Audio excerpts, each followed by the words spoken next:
Hello guys and welcome back to the channel. I just got out of the shower and I've been gardening all day and oh my gosh, there's been heat wave across Europe and I made myself a little smoothie here with some ice to cool myself. But good news today, I got a 10 out of 10 scented rose for you, I believe. And honestly, it happens so rarely for me. I find a 10 out of 10 scented rose. It happens like not even 1% of the time. I think I've only named like 4 roses out of 400, 10 out of 10. So I'm quite excited to present you this rose today. And honestly, we have so many other beautiful roses, but I'm really excited about presenting that one. And I'll also be making a rose review of that shortly. Actually, I'll be making a rose review of all these in the front row shortly. Let's get started. Here we have a wider shade of pale. Here we have Sophie Luise. And over here we have Summer Romance from the Perfumer collection. And here we have Velvet Fragrance. And I have to look at these. Yes, this is Draga Frayla from Fenodieno. And this is Red Abundance. They look very similar, so I sometimes have to look at the stems to see which one is which. And here we have a test rose. This one is a very little rose from one of my young pure poetry Goethe roses. My older Goethe gets nearly twice as big flowers. But I have this one with me today because this I know for a fact is a 10 out of 10 fragrant rose.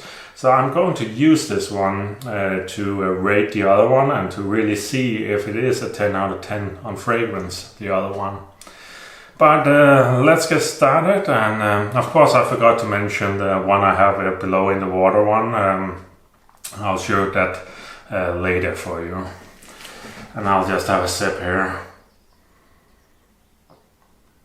Oh yeah, I've been gardening for like 8 hours now and just got back inside. We'll start out here with a wider shade of pale. A wider shade of pale was kind of trying to trick me because the first few times I stuck my nose in it when it wasn't fully open, I was just getting a tea fragrance. But now it's very open, I'm getting quite nice citrus fragrance. Yeah. It depends on, it's not completely giving me the strong citrus right now, but I know it can give a strong citrus fragrance as well. And I find it often depends on how well you expose these centers.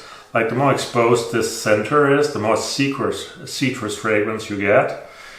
But it's a beautiful rose, and to be quite honest with you, it is very healthy, and I'll say if it gets going, it can be an 8 out of 10 on fragrance. Most of the time I would say it is around 7.5, but it can go to an 8 out of 10 with a very pleasant citrus fragrance.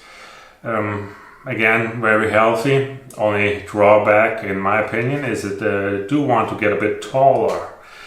So you have to be more careful how you place this one. More towards the back of a border or the middle of a border, never at the front of a border. And the next one we have here is Sophie Luise. Now Sophie Luise, I've heard so many of you write a lot of good things about. And honestly, it is a very pretty rose just to look at, and it flowers a lot and it seems really healthy. Now, to be honest, I have not really been able to get the powerful perfume many of you are saying you're getting. It could be just this rose here of it. This is a very young rose, but I'm getting like I'm getting a 7 out of 10 right now. But what I think the reason maybe some people like this fragrance is it's very unlike many of the other roses. It's more of a, I'm getting more like a elderflower and a bit of gallica actually, but I think maybe the lighter tone of elderflower or something at the front end is what draws many people to it. And that's probably where my personal bias comes in. I don't drink a lot of elderflower. But I know a lot of people really like elderflower. But if I had to describe it, is some notes similar to elderflower, then a bit of gallica at the back end. But to be honest, I would only, as it stands now, I would only rank this 7 out of 10. But maybe it improves. You never know. Maybe it improves. But for now, that is what I'm comfortable rating it. And here we have Summer Romance. And let's try it. Oh yeah, it is a very pleasant fragrance. You have Damask.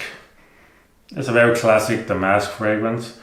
Honestly, this one gives me more fruit at the fore end with a lot of Damask, a bit of fruit note, and then a whole lot of Damask. And the other one, Raspberry Cupcake, was actually more interesting for me because it gave me more of what was it, thyme, and I also heard some people say geranium. But thyme and geranium, these more spice notes at the back end of the Damask, Raspberry Cupcake gave me, but this one, Summer Romance, is giving me much more fruit and Damask, so it's not as spicy. It's a pleasant fragrance. It's between 7.5 and an 8, as it is for me right here. I'd say it's a 7.5. But I wouldn't rule out when you get a really big flower from a really old plant that it will go to an 8. But nothing wrong with growing this one for fragrance. It is a pleasant fragrance. White Shade of Pale, again, also a pleasant fragrance. The thing I can question a little bit with a White Shade of Pale is if it is reliable on a fragrance, because sometimes it is extremely citrus scented and other times it is more normal scented, I'll say. But let's get these out of the way, and that was Summer Romance, Sophie Luise, and that was a Whiter Shade of Pale. And out of these three, I would say my favorite is Summer Romance. For now, I would say on the look it will be Sophie Luise, but on the fragrance it will be Summer Romance. And now we are left with a test rose and 3 red roses. And as I said before, this is pure poetry or Goethe. You people have probably heard me rave about pure poetry all the time, and I'm not going to spend a whole lot of time on this. I only say this is a 10 out of 10 on fragrance. It is extremely fragrant and an extremely wonderful rose. If you're not growing this one, really go and get it. The only disadvantage, I would say, with pure poetry is it wants to get a bit taller. So when you're placing this, expect it to get about 1 meter in height. So again, place it more towards the back of a border, never in the front. Oh yeah, wonderful fragrance on this one. But let's get going here. And I'm going to start with these two because they're very similar. And here you have Draga Frayla. Draga Frayla from the Finogeno series from Serbia. They make these flowers you can eat and a lot of other things. This is from the Frayla series, and the Frayla series is the Scented Rose series. But how much scent am I getting on Draga Frayla? Honestly, on a good day, on a really good day, I'm getting a 6 out of 10. It is starting to be at that level where I would tell people you shouldn't grow this one for scent. But I will tell you something I really love about this rose and why it might still stay in my garden despite not having that really strong scent, a lot of people say. The reason this might still stay in my garden is because it is like these 20 to 30 centimeters tall. It is a very low growing rose, and it produces so many wonderful looking blooms, and it is incredibly healthy on the leaves and on the whole plant in general. Honestly, it is a wonderful low growing miniature nearly for health and flowering, and so that is why it will stay in my garden. But honestly, so many breeders make wonderful roses, and then they kind of like stick a very fragrant label on them. In my opinion, if a breeder has a very beautiful rose, a very floriferous, a very healthy rose, you shouldn't stick the very fragrant label on it. You should just embrace that you have a very healthy and very floriferous rose and sell it on that. And just the fact that this is so healthy and so floriferous together with the small height, that is a wonderful rose in its own right. Because one thing you really notice about red roses is it's very hard to get a good low growing red rose. Most red roses want to be very tall because they're bred from all these singular cut flowers. So finding a very good low growing red rose with a flower head that is that big, honestly, that makes it a wonderful rose. Not for fragrance, but for that decorative effect where you place it all the way at the front of a border. So even though Draga Frayla didn't impress me on scent and only getting these between 5 to 6 out of 10, it really impressed me on the growth habit and on the health and the floriferousness of it. And if you want to know the fragrance, it is a very mild damask fragrance on this one. Nothing really to write home about, but if you're looking for that really low growing, wonderful, abundant flowering red rose, then Draga Frayla is amazing. You also have a Red Abundance here, and I believe Red Abundance is bred by Harkness roses as far as I remember.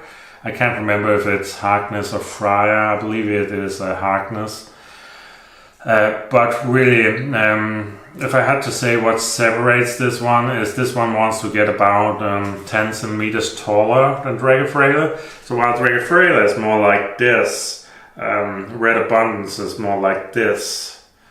And another thing I would say separates them is Draga Frayla tends to give more blooms, while this one gives a bit longer stems, but blooms are really similar and the color is nearly identical. And honestly, out of these two, if you're looking for a miniature with this particular kind of flower, I would go with the Draga Frayla, and the Draga Frayla is also better on scent or the Red Abundance.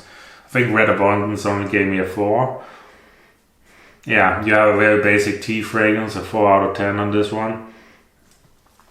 Nothing that really stands out on fragrance on these two, but really if I had to choose one of these to grow in the foreground, I would go with the Draga Frayla. They're both wonderfully healthy and they're also both bloom, but I think Draga Frayla is simply just a bit better in everything, to be honest with you. But yeah, that was these two. And let's just do the last one. And the last one I have here in a pot of water, and I have already made a video about this one. It is, of course, the white Jack Katir, and I really like the white Jack Katir because it gets this very, if I can get the water off it, it gets this very bottom up center, as you can see on the video I put out. And if you don't know it, the white Jack Katir is a Portland rose, and Portland roses reflower. So even though this rose has a lot of thorns and it can also get black spots sometimes, I still think it is an amazing historic rose to grow for that really bottom up center it has. I simply think that it looks amazing, and right now I'm just using it here as a water lily in the bowl here. But yeah, and now as you can guess it, this is the 10 out of 10 potentially. And this is the clear 10 out of 10. And so this is the reigning champion. And sorry guys, my camera just ran out of battery. I couldn't handle the excitement of the 10 out of 10 or something. But we're back again. And as I was saying before the camera cut off, this is the reigning champion. It is a clear 10 out of 10. It is pure poetry. It is a bit smaller bloom. It can get really huge, about 12 to 14 centimeters. This one, it will only be about 7 to 8, I'd say. It's from one of the young roses, not the big mother plant I have. And here we have a velvet fragrance. and honestly, well, the fragrance has impressed me so much. It already began in the spring. Actually, it began after winter. I noticed this rose was instantly very healthy after winter. I planted 3 of them and none of them had any issues. Then I noticed in the heavy drought we had that it stood up very well to that, and then the rain, and honestly it has been standing up very well to whatever has been thrown at it. So I know for a fact this has no issues on health, and I'll also say no issues on hardiness. And honestly, so far it has impressed me a whole lot. And yeah, I should probably get to sending this one. Oh, oh yeah, that if that is not a 10 out of 10, I don't know what is. Honestly, I could sit here all day just sending this. This is simply... You all know how good Mr. Lincoln is, but this is even more extreme. I only give Mr. Lincoln like a 9 out of 10, but well, the fragrance here, holy moly, it is so scented you wouldn't believe. Honestly, it is like the perfect balance between citrus, damask, and a bit of fruitiness. There's so much fragrance in this. Holy. Honestly, I think even...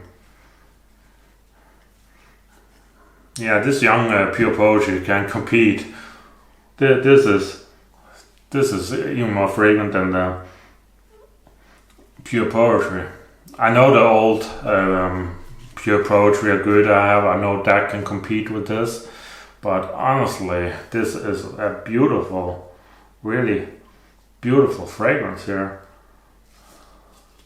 Honestly, guys,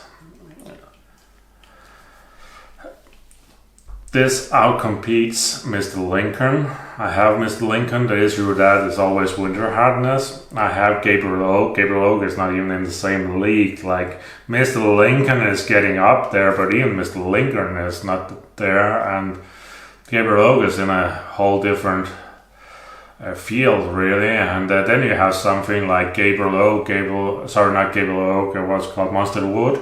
Monster Wood is only 8.5. It can't even compete. Like, honestly, Miss Lincoln can't compete with this. This is just extreme. I also tried a Fragrant Cloud. It can't compete with this either. I had a Fragrant Cloud on the table for over a week before. Honestly, this is the most fragrant red I have ever encountered. Well, fragrance. Honestly, guys, I think this rose deserves your time and attention. I saw some people write on the forums that the only problem with this one was not health or fragrance. It was it didn't flower a lot, but honestly, in my garden it has been flowering just fine. Like, of course, it was not extremely flowering, but it was not bad flowering either. It has produced more blooms than Mr. Lincoln, and about the same as what is it called? Is it Isabel Renaissance? But really, I have not noticed this being less flowering. I will say though that red flowers or red roses in general, especially the big showy tea hybrid ones, they don't tend to give you as many flowers as the Floribunda or Grandiflora and all these other ones. And in general, the pink roses flower so much more than the red roses. So if people are saying it is less flowering, yes, I would agree on that, because all red roses nearly, with a few exceptions like Ingrid Bergman and a few others, in general, red roses don't flower as much as something like pink roses. But really, this is an absolute stunning rose. In my opinion, go get one if you can, or check it out next year, get a bare root one. Honestly, the fragrance on this one is extremely good, extremely good. Honestly, I think there's only 5 roses in my garden that could compete with this. And this is the only one in the red color that has such a powerful fragrance. And honestly, I could continue. Go get Velvet Fragrance, you won't regret it. It is an amazing red rose, and if you haven't already, Pure Poetry. Both amazing roses. That was it for today, guys. I will enjoy my smoothie now. So, see you guys later.